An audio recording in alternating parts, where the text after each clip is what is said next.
Who told you? Who told you? Who told you? Who told you? You what? God design. What's the deal, boy buddies? Can you hear me okay? Let me see something real quick.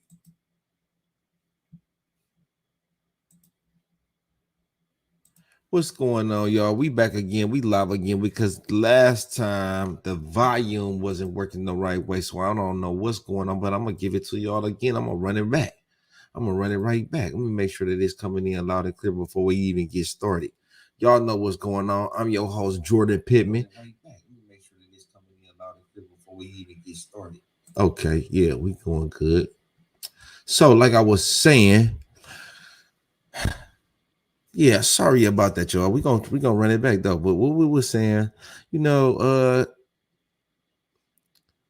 Boerboel game, we care about dogs, and I done seen a whole lot of dogs just getting hard off in a rough way. They looking in a bad way, and these were some of top-notch dogs, some really high-class dogs. And the problem was the man got the dogs. He got a bunch of dogs, and he didn't really care as much about the actual breed. He didn't really, because listen, the reason that I say that, you can't have, if you care about the breed, right?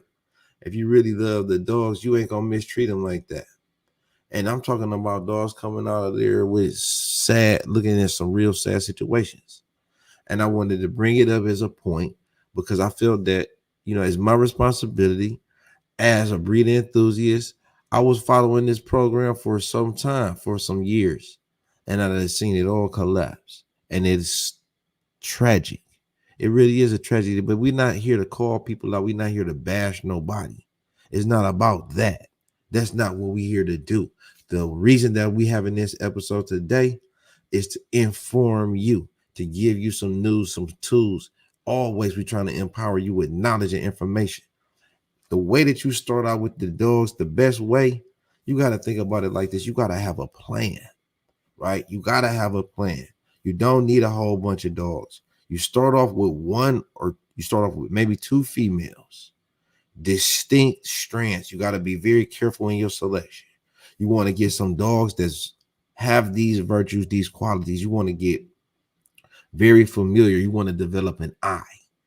And what I mean, develop an eye, is you got to develop your style, your kind of Boerboel, the one that you want, your type, what it is that you're going to be breeding. And then what you're going to do is you're going to look for who's producing that. You're going to look at all of these different dogs, and then you're going to go gravitate toward that distinct strain. And then you're going to look at your dog. You're going to grow it up. I advise you to get a grown up, right? Because you know what you're working with from there. And then you're going to try to pair that dog with another dog, if you consider yourself a breeder. But you know what? I think it's also good to get a puppy. Start off with a young, fresh female, 2 female puppies. And then what you can do is breed them to the best males. You breed them to the best males, and you try to find dogs that's similar to the one that you started with, that has the things that you like from where you started. And then you're going to take those puppies that you looked at, that you started, that you liked, and you're looking at the father. What did he add?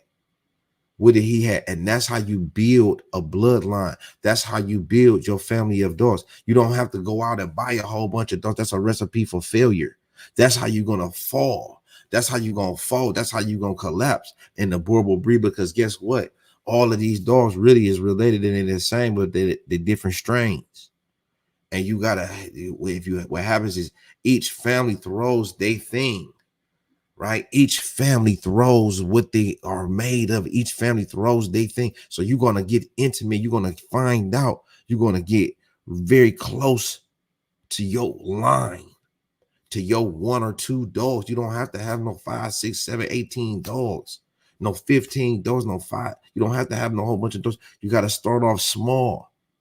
And then you gain this knowledge, you gain this information, you gain this understanding, and you develop a plan based on that. Because guess what? You might not have dogs that is easy to manage. You might have dogs that's difficult. You might have dogs that might not fit in for everybody. You might have dogs, so you got to get to know those dogs. You start off with just your 2 females, and preferably as distantly related as possible, because here's what you're going to do. Remember, you're going to breed the dogs, these females initially in the beginning together. You're going to breed them one. You might breed them to different males. You might breed them to the same male. But then what you're going to do, you eventually, to create your family, to create your strain, you're going to have to breed a dog from your that's you produced on the top, which is the male. That means the male is your puppy, and then the female is also one of your puppies. And then what you can do is you can develop your strain that has those characteristics that you deemed are virtues, and you're selecting towards that.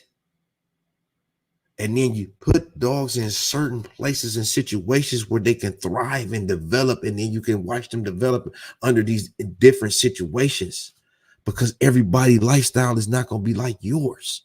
You're going to put these dogs in these different places, and then you're going to watch them grow up, because remember, I can only speak from my standpoint of experience. What I do is I place dogs in families with people that I trust, that I get a feel for, because I got a good read on people. I've been around a lot of people, so I know a person, and I've been around a lot of dogs, so I know behavior.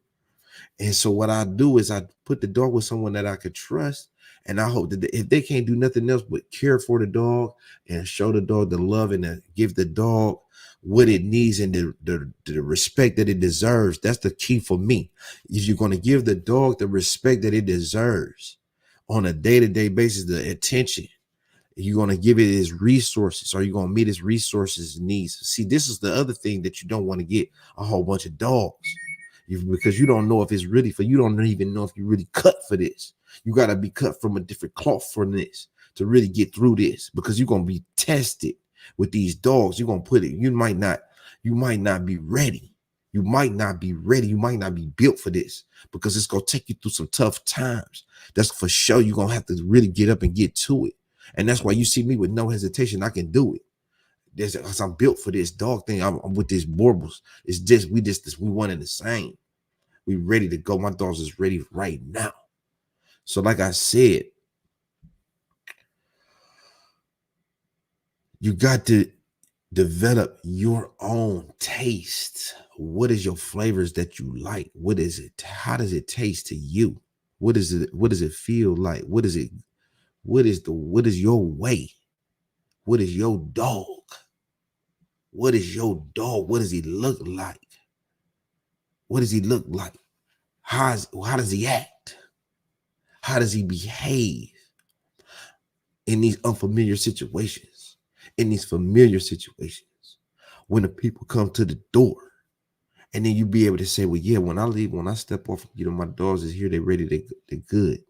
Sleep upstairs by the bed in a garden hallway or whatever. And it's like, yeah, I think I can use that. Man, when I knocked on your door, I heard that, oh, right. And now I got that in a package. And then I got this in and it fits and it works for me. And this is what I have to offer to you.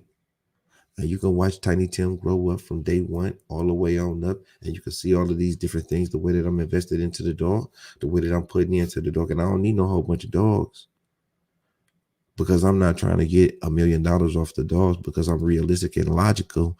And that's not likely to happen. If you do the math, you're going to run yourself into the ground. One man, you can't do it, and you ain't going to be able to supply all the dogs to America. Just be square with your fair share. Be fair with your fair share. Take what you supposed to have. It's good enough for everybody to have some. It's enough for everybody to have some. You got your people, you got your friends, your family, your close circle, your immediate neighbors, everybody. You're not going to get $1 million off the dog. You're going to have, you got to find something else to do if you're looking for a whole lot of revenue, because the profit margins with dog breeding and puppies is not there. It just ain't there. You got to have 100 puppies, you know what I mean, to really have some serious, substantial. I don't know how you like to live, but just take it from me. You ain't going to get rich off puppies. I've been doing this for too long. And that's the wrong idea that people seem to have. They seem to think that they're getting in there. Because I don't see having no need. If you got a bunch of dogs, I don't see how you really enjoying them. You can't be enjoying them if you got a whole bunch of dogs. Because if you think about what the amount of time I spend with mine, I might do, 3, 4 of them at a time. And when you start to think about 16 dogs, 17 dogs, 10 dogs, upwards of 10 dogs, it's if you do it at an hour a day, that's 10 hours. If you're doing that, you know what I'm saying? You're doing with each dog, you got to give it at least 10 hours a week, mandatory minimum. And then that's still neglect. I mean, that's dogs getting out very little to none. All I'm saying is it just becomes a hassle and uh not a happy place, and then it ain't way to, it's not the way to go. You don't need no whole bunch of dogs to really have a great success. And I'm gonna say that again with the Boerboels, and I'm gonna say it over and over again, and it's just my personal beliefs. And here's the thing, boy, buddies. If y'all didn't know this is for the record. I'm not here to agree with everyone or nothing. This is how I feel. This is my thing. This is what I believe. And then it's just, I'm doing it my way, how I feel. I'm saying what I need to say. There you go, my bro. What's up, man? You know how we do it, bro. What's going on with you, bro? Yeah. What's going on with my bro? I ain't even see you the comment in there. What's happening? You doing what you doing up this late? Man, I'm dog time all the time. And I just seen, I was talking about this situation on the last one. Did that, and then I looked at it, I checked the volume, and it didn't work out so good. So I had to come back and try to do it again, double check before I got started. But bruh, yeah, I just feel like obligated to the dogs to really say how I feel and tell you the best that I have to offer. That's like passing it down, like it's the way. I'm like with this Boerboel breeder, breeding. And you just start off small, bro. You got the right idea. Oh, that's what's up. That's what's up. Yeah, I had that work out, overdid me. But yeah, all I'm saying is at the end of the day, the idea, we looking out for the dog's best interest. And it's gonna save a lot of dogs. If you put it into the dogs, they're gonna look good. You don't have to have no whole bunch. And then you document your footage, you document everything. So people can see, where the dog is coming from, and then get a feel for it, and then really develop a bond with the dog. The way that things are nowadays, to what's going on with my bro, man. I've been looking for you yet. Where you yet, man? What's up with doggy? I ain't see you in a minute. It's been too long, man. Yeah, early morning. Yeah, I was knocked out all day after I had a long day yesterday working with that meat. So I was exhausted, and I came home and just passed out, and I woke up, and now I'm refreshed and I can't go back to sleep. So I just said, you know what, let me check on my board buddies, because tomorrow I'm gonna be at work all day and I'm gonna be able to get with you. But y'all might probably gonna miss this, but you can catch it. Everybody that miss it can catch it and watch it all over again. So we still in here, boy. Baby, what's up with my dog? No, with Basil. We was talking about Basil earlier today. We were talking about Basil. He said, what's up with dude? I ain't seen him. I was like, man, I got a call, bro. But yeah, man, it's just gigging, doing my thug, just dogging it, man. Dog time, bro. Hope all is well.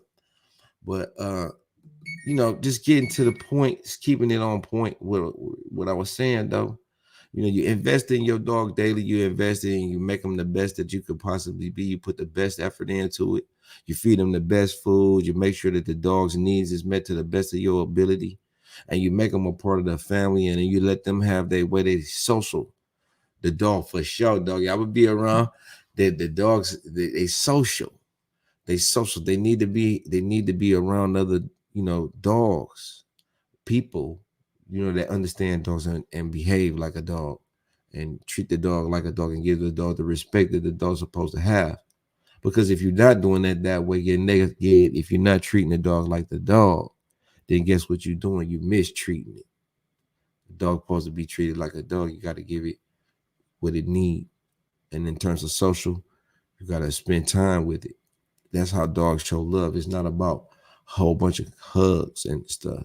Just be there for the dog and just let the dog know. So I have my puppy with me all the time. But boy, buddies, I just wanted to give y'all some more because that last time didn't come through like it was supposed to. And I got to give it all I got. I couldn't just let that slide like that. But it's still up there. And, I didn't get off into everything that I said again, all over again, because I done said it once. So it don't need to be, but I'm going to say this because this is what I truly believe. And I feel like you can really go far, if you just do it one step at a time and learn the process. That's how I did mine. I took mine one step at a time and I developed my eye. And every time I wanted to shoot, every time I try to do better, and I look at my mistakes that I made, and I'm going to share these things with you so you don't have to go through what I went through. Oh, yeah, me and Ben White. Yeah, thanks, bro. Thank you, bro. Big Ben White, he coming back, too. He coming back. We're going to be doing a whole lot of stuff. I just been exhausted. I don't even know if brother's up. He might be up. I should hit him up so we can go again. But we're going to keep it going, y'all, until the wheels fall off, until it ain't no more fur on my back. We're going to keep on going. It don't stop, boy, buddies. Yeah, that's Big Brad right there. And I like the way that those I really feel that that's a good example of the way that dogs should be. That they're the way that they move as a unit. I think that that's beautiful. That really exemplifies what I believe is ideal for the dogs too. The way that they just hang out and chill is just amazing. And when you have a bunch of dogs, if I was to have a bunch of dogs in a big country setting, that's how I like to have it. With a room for the dogs, and dogs can come and go as they please. And that's the way I feel like it's sweet, man. That's so nice. Me be here in the city, the dogs got to be locked down a little bit. We can't just let them out running free. But that's how I feel like that is amazing, man. And then when you get out there, so I do get a chance to get out with a bunch of dogs, and I'm making my business to do it, to ride with the mob. It's like the ride with the pack. It ain't nothing like it. It ain't nothing like it. Get that out there and command that, that's like thousands of pounds of dogs, and they at your beacon. They ready to make a move. And if they get on something, that's why I have to move fast.